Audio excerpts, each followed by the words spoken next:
What song is it you want to hear?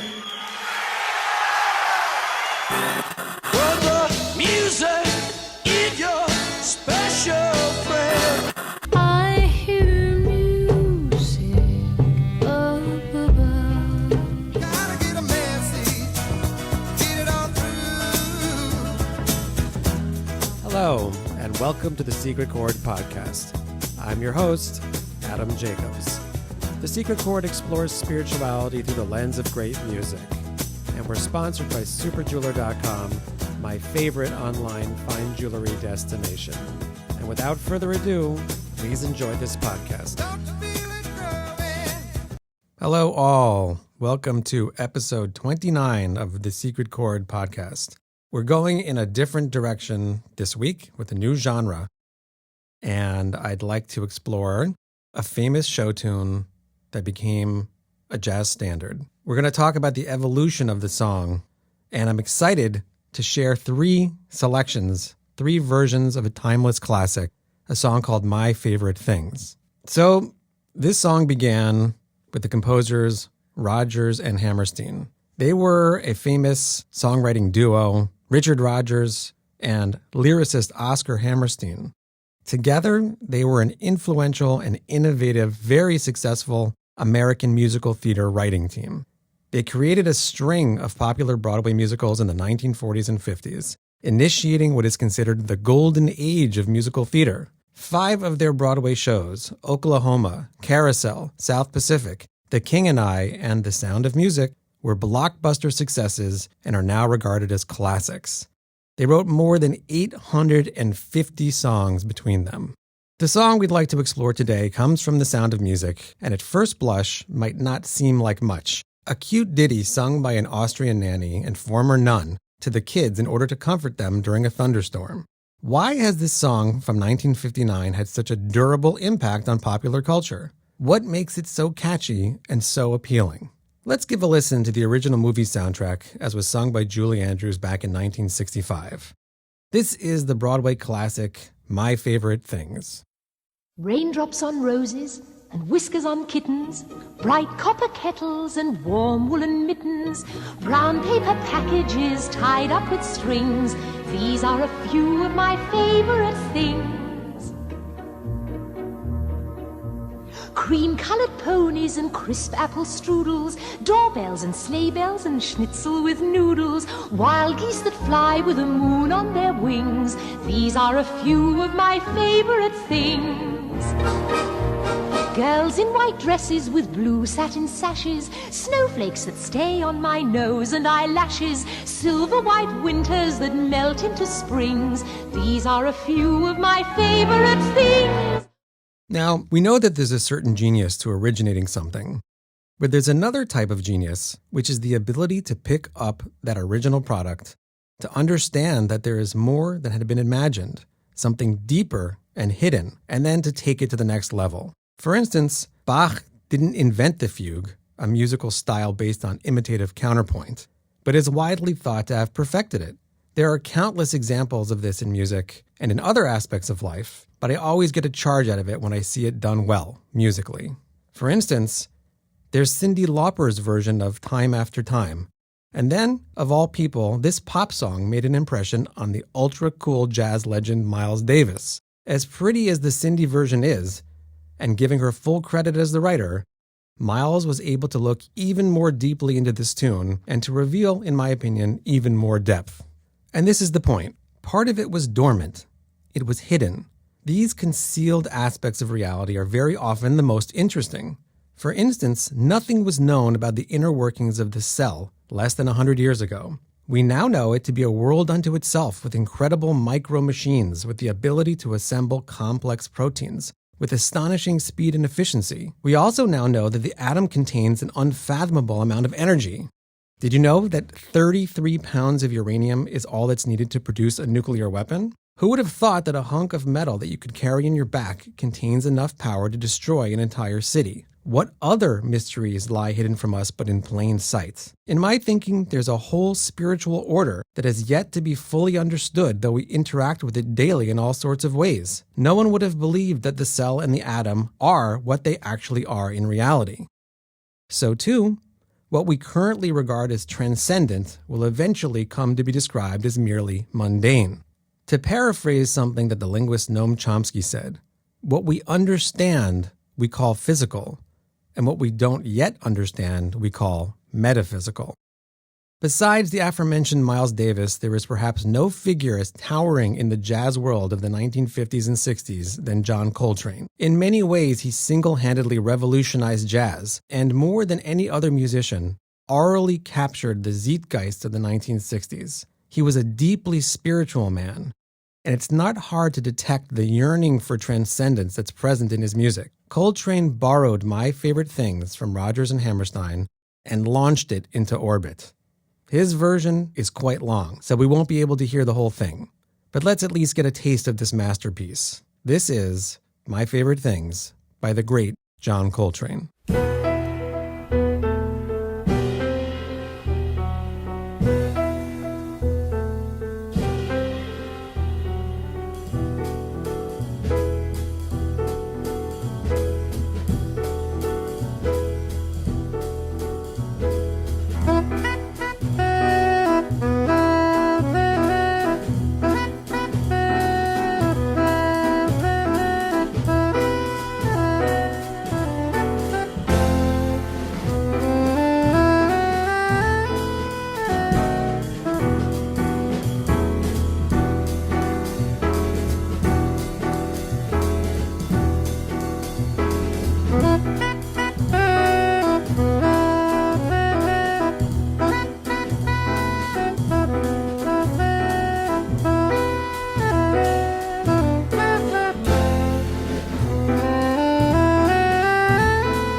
What a gorgeous and astounding piece of music.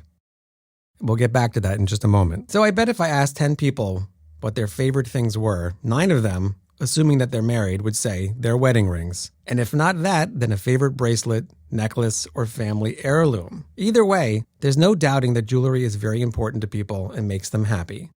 Take it from me that the very best place to buy jewelry online is at superjeweler.com. Superjeweler.com has an incredible selection, beautiful craftsmanship, and an unmatched cost anywhere on the internet. So go visit superjeweler.com and use the promo code ADAM20, which will allow you to save 20% on anything and everything on the site. That's superjeweler.com. Millions of happy customers since 1999. Okay, the music of John Coltrane. In John's official bio, it notes that 1957 is considered the year Coltrane truly became Coltrane. During that 12-month period, his compulsion to practice incessantly led to the first phase of his signature style, slaloming through changes, playing and replaying scalar patterns, an outpouring of harmonic stacking the critic Ira Gilder famously dubbed sheets of sound. In his last year with Atlantic, John added the soprano saxophone to his repertoire and the pianist McCoy Tyner to his band. The confluence of the two led him to record the waltz-time Broadway show tune, My Favorite Things, from the musical, as we mentioned, The Sound of Music. He did it as a raga-flavored modal piece. The unlikely reimagining became a radio hit and his biggest commercial success. It also had an influence on many rock acts, especially the jam bands of the 1960s with their long-form soloing. The long organ and guitar solos on Light My Fire, for instance, come directly from Coltrane's impact. John was also one of the world's great religious musicians, and another who was perfectly transparent about it. Like many people, his life struggles specifically led to his spiritual development. In 1957, John had a religious experience that may have helped him overcome the heroin addiction and alcoholism that he had struggled with since 1948. In the liner notes to A Love Supreme, one of his all-time great albums, he states that in 1957 he experienced, quote, "by the grace of God, a spiritual awakening which was to lead me to a richer, fuller, more productive life.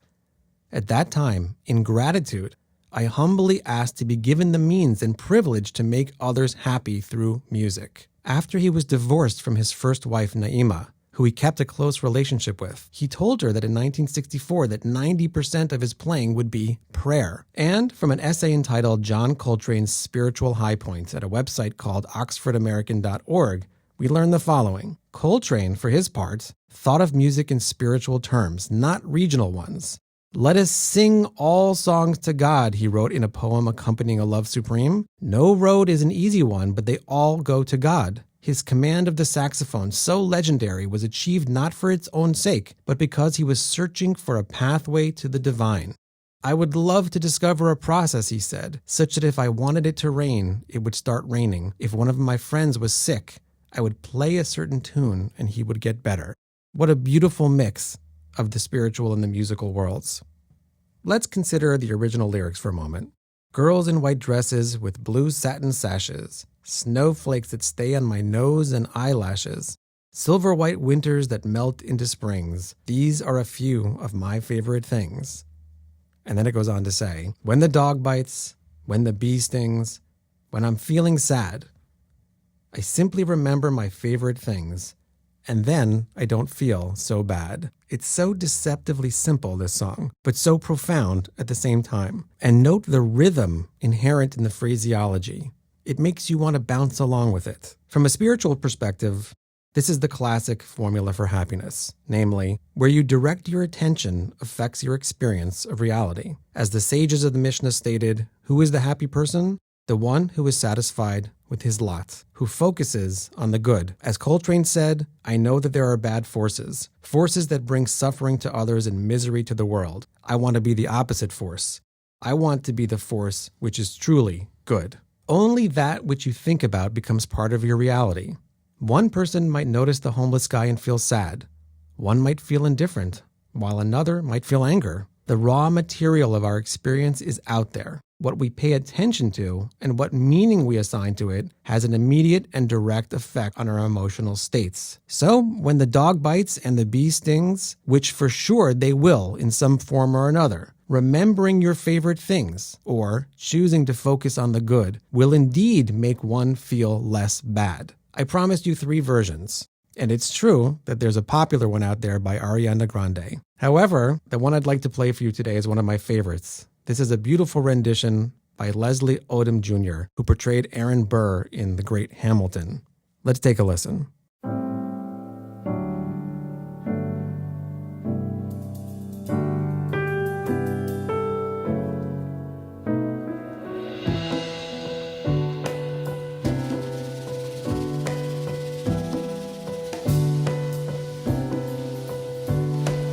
Raindrops on roses and whiskers on kittens, bright copper kettles and warm woolen mittens, brown paper packages tied up with strings. These are a few of my favorite things.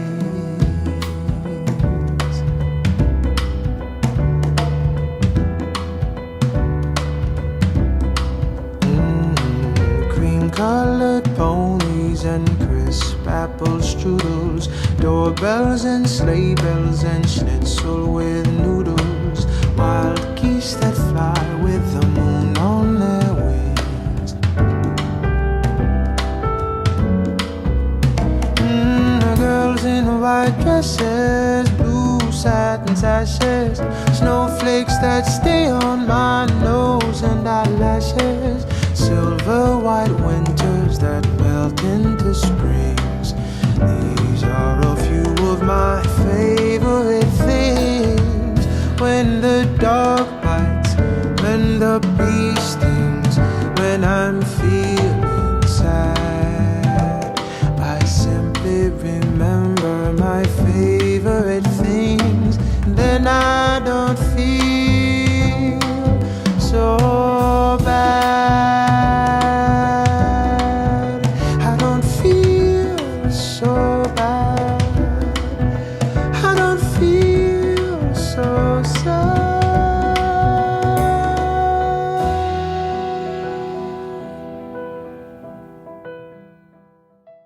These are my thoughts on the wonderful classic song, My Favorite Things.